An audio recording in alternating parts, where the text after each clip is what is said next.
That is so fetch. Because I'm going to climb that like a tree. This is a snakeskin jacket. Hey, girl. For me, it's a symbol of my individuality. Object to the test! Everyone, have a great day. C'est de toute beauté. Salut tout le monde, bienvenue dans ce nouvel épisode d'Anaïs se fait des films, le podcast où l'on parle de mes obsessions cinématographiques, mais pas que. Chaque week-end, je vous propose un petit épisode comme celui-ci dans lequel je vous détaille mon crush du moment, qu'il s'agisse d'une œuvre, d'une scène, d'un acteur, que sais-je, quelqu'un ou quelque chose qui m'obsède un petit peu et dont j'ai envie de vous parler. Et pour une fois, mon crush de la semaine se regarde sur un petit écran puisque c'est la série Widow's Bay, diffusée en ce moment sur Apple TV. C'est une série à la fois comique et horrifique qui se passe à Widow's Bay, une petite île fictive et très pittoresque de la Nouvelle-Angleterre, que la plupart de ses habitants croient maudite, ce qui fait un peu fuir les touristes.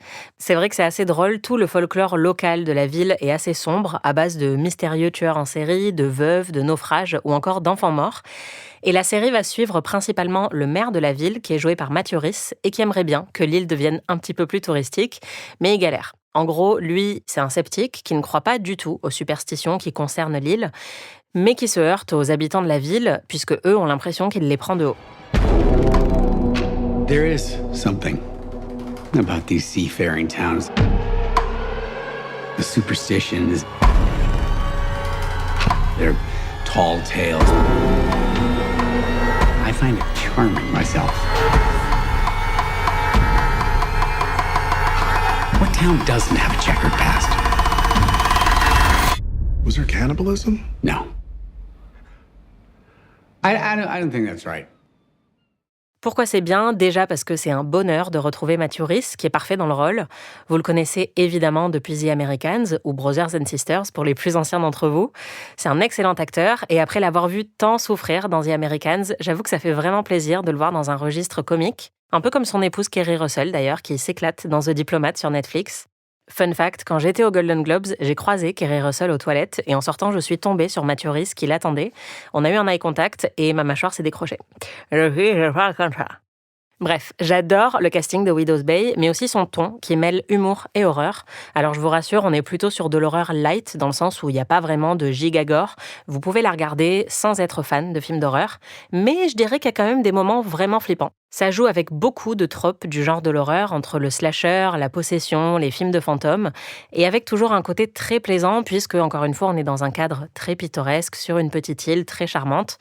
Mon épisode préféré se situe dans l'hôtel de la ville, qui est censé être hanté. Et en fait, toute l'intrigue de l'épisode tourne autour du fait que le maire cherche à prouver absolument que non, la ville n'est pas hantée, et les habitants le mettent au défi de passer une nuit tout seul dans l'hôtel, et ils lui disent « si t'arrives à survivre à cette nuit sans mourir de peur, ok, on arrêtera de te faire chier ». Et évidemment, la référence à Shining est très très présente dans l'épisode.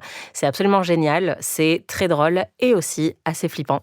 Et en fait, il y a un petit côté Stephen King dans l'univers de la série, puisque c'est une petite ville américaine, avec des événements spooky inexplicables, des personnages un peu hauts en couleur, notamment tous les collègues et les acolytes du maire qui sont vraiment très marrants. Il y a le flic sympa et un peu sceptique qui est joué par Kevin Carroll, qui était John Murphy dans The Leftovers. Et il y a aussi Stephen Root, qui incarne un peu l'excentrique du coin, qui crie partout que l'île est possédée, mais qui n'est peut-être pas si fou que ça. Et il y a aussi dans le rôle de Patricia, une actrice qui s'appelle Kate O'Flynn, que personnellement je ne connaissais pas et qui est vraiment hilarante. Je pense que c'est le personnage le plus drôle et le plus touchant de la série. C'est un personnage qui est assez pathétique en fait, qui n'a jamais été populaire déjà au lycée et qui saoule encore un petit peu tout le monde à l'âge adulte. Moi, elle me fait mourir de rire et c'est elle qui a suscité les plus gros éclats de rire que j'ai pu avoir devant la série. Et puis, Widow's Bay a été créée par Katie Dippold, et ça, c'est important.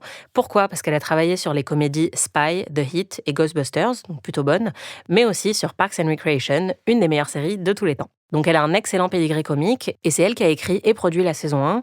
Côté réal, on a aussi de très beaux noms, notamment Ty West, le réalisateur du génialissime film d'horreur Pearl, dont je vous avais déjà parlé dans le podcast Ami. On a aussi plusieurs épisodes qui sont signés Hiro Murai.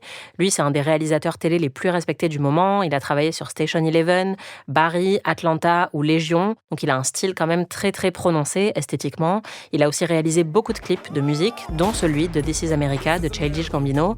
Bref, honnêtement, c'est une série que je trouve vraiment parfaite. Elle est hyper divertissante, drôle, addictive, bien écrite, avec des moments horrifiques vraiment réussis et un univers dans lequel on a envie de se plonger pour de nombreuses saisons. Donc si vous cherchez une très bonne série en ce moment, je vous conseille Widow's Bay sur Apple TV. C'était mon crush du moment. À la semaine prochaine.